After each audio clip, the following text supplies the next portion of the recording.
Hey friends, Loss Ratio here. It is an early morning and I am going to one of my favorite places to do one of my favorite things. Let's go. Good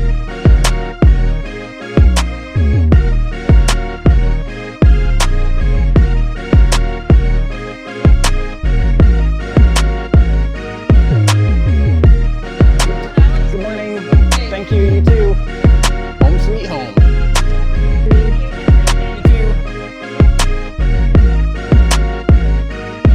All right, so let's get to the point of what's going on this morning and why it matters. If you follow my content on LinkedIn, you may remember probably about a month and a half ago, I made a post about a claim that had happened with my brother. He's an 82nd Airborne vet who now pastors a small church way up here in the Upper Peninsula of Michigan, right on the Canadian border. My phone pinged with a message from him, and it was a video of him walking through approximately 6 inches of water in the basement fellowship hall area of their church building. Not good. So yeah, they suffered the dreaded non-weather water loss. It gets brutally cold up here in the Great North. The heat in the building failed. A water line in the church building froze and subsequently burst, dumping thousands of gallons of water into that finished basement area. A terribly unfortunate event, but as so many of us in the insurance industry know, not terribly uncommon. In fact, non-weather water losses like this are one of the major loss drivers for insurance carriers. That is not cool. So just a little more of the story. The church is insured with one of the larger mutual companies that is very well known for covering churches, ministries, nonprofits. So here's how things went down. The flooded basement is discovered early on a Sunday morning, immediately contacts the restoration company. They get out same day, pump the water out, and start the dry out process. Calls the carrier directly, files the claim, an adjuster gets assigned. Adjuster's there within a few days, completes an inspection, scopes all the repair work that needs to be done. 5 weeks and 20 phone calls later, hires a public adjuster, and subsequently hires an attorney. I'm just kidding, none of that happened. Adjuster sends the estimate,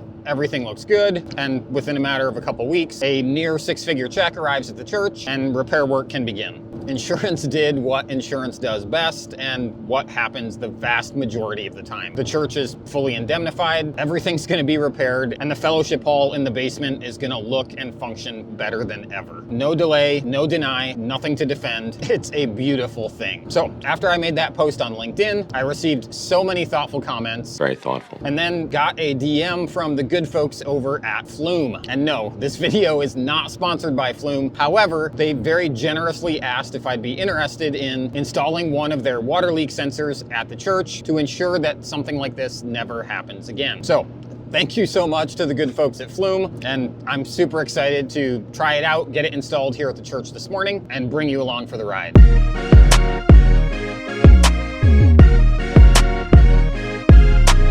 All right, here we are. We have arrived.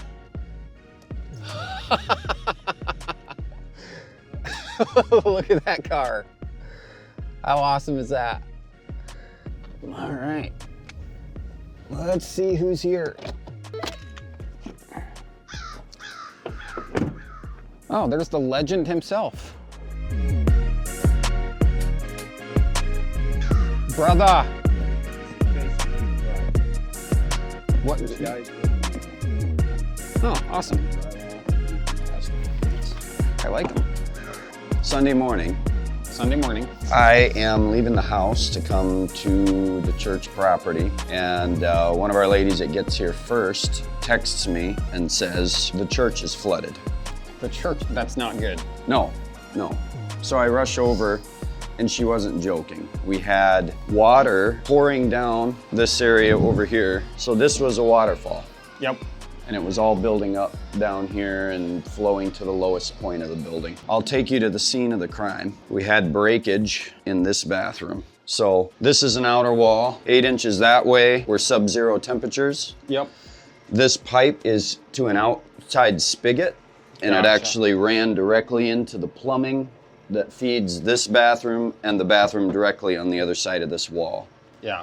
We had pipe breakage right here. It was running At least, yeah, all night. many, many, many hours. Correct. The lowest part of the building had water that would have been over my knees. So everything here got flooded. This would be our toddler nursery here. This was also a small Sunday school classroom. This lady's bathroom here. This utility closet. Our men's bathroom. Water was building up in here as well. And like I said, even flowing down into the fellowship hall. As soon as I got here, of course, I turned off the water main. They brought in big pumps and started getting it all out. It took all day. They pushed all the water out and then brought in a plethora of dryers. You can see now they've cut the wall down, but knocked holes in everything that you can see along here, and you'd see that everywhere to run air beneath walls. And so that was several weeks ago, and now the rebuild has begun. Lots of drywall already in the painting stages and some of the remodel here.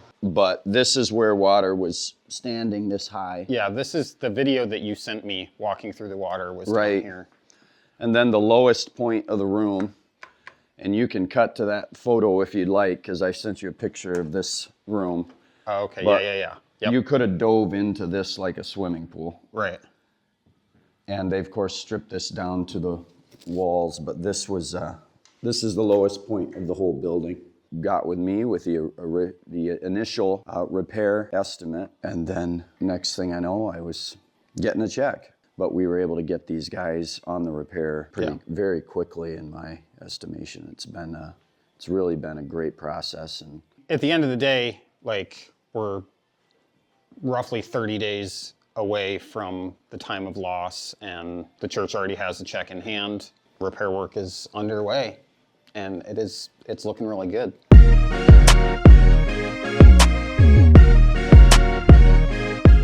Do you know where the water meter is? yes, Let's see if we can find that thing, and we're gonna get this Flume device installed. I assume this is what you mean. Yep, there it is.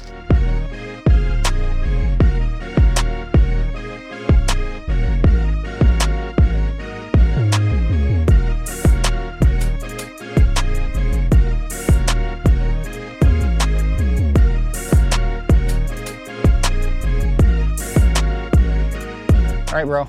Cheers. All right, bye-bye. Adios. All right, that is a wrap. I'm going to get on the road and we'll talk a little bit more about this.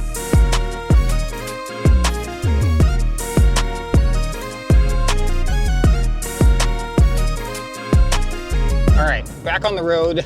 That was fun. And more importantly, now moving forward, the church is going to be protected. My brother's going to be able to monitor water usage in real time at the church right from his phone. So even when he's at home or anywhere in the world, obviously in a scenario like what happened with this claim, it's 2 o'clock in the morning and water is gushing. He's going to be notified and will be able to take care of that much more quickly, and ideally be able to prevent the claim from happening altogether, or at the very worst, be able to greatly decrease the severity of that claim. So again, I want to give a huge shout out to the folks over at Flume. You guys are awesome! Thank you so much for stepping in here, providing this device, and making sure that my brother, this church, this policyholder is protected from another non-weather water loss in the future. And again, if you followed my content at all, you know that I am huge on this concept of transitioning from a repair and replace mindset, or as my friend Ivan calls it, the pray and pay mindset. But either way, that is the historical mindset, essentially that insurance is there just to repair and replace when things go wrong. But this new mindset that is absolutely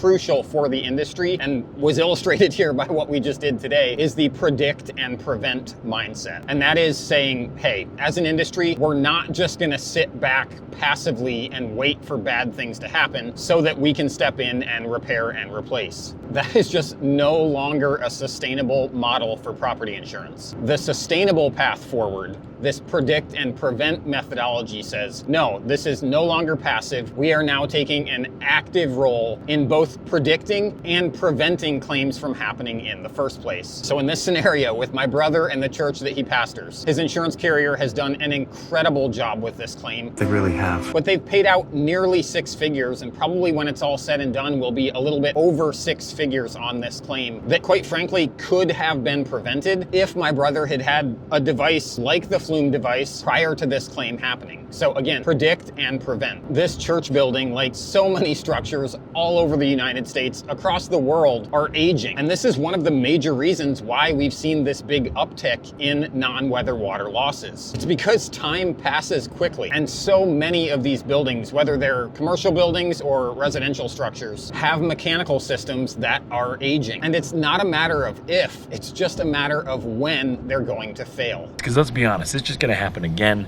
and again and again. So often when these mechanical systems do fail, whether that's the plumbing system or electrical, a water heater, a case like this where the heating system fails, the pipes freeze. And what I'm about to say next can be a little bit of a sensitive topic, but it is just the reality. With the economy that everyone faced, especially through COVID, where money was tight for a lot of consumers, many folks just did not have the financial means to undertake proper maintenance and upkeep on these mechanical systems. People have a water heater that is 15 or 20 years old and they know that it needs to be replaced, but they're trying to squeeze a few extra years out of it because they don't have the financial means to replace it. The same thing applies for HVAC systems or outdated plumbing and electrical systems. So with that in mind, it is very easy to predict the fact that these losses are only going to continue to increase in frequency and severity if we don't do anything. And increased frequency and severity means what? Increased premiums to remain profitable. But we're already past the tipping point where many consumers are just being priced out of insurance altogether. That is a lose-lose scenario for everyone. We all lose! It is high time for us as an industry to jump on the predict and prevent train, get ahead of this problem, educate consumers, incentivize where we can and where it makes sense. Let's predict what are the risks, where are they going to happen, and let's prevent. What can we do to mitigate these risks? I would be remiss in not mentioning that self-inspection is an incredible tool that cost-effectively enables insurance carriers to get eyeballs on their risk, because it's impossible to predict what you don't know. So that's a wrap. Hope you enjoyed. Thank you so much for following along. Let me know your thoughts and comments below, and I'll catch you next time.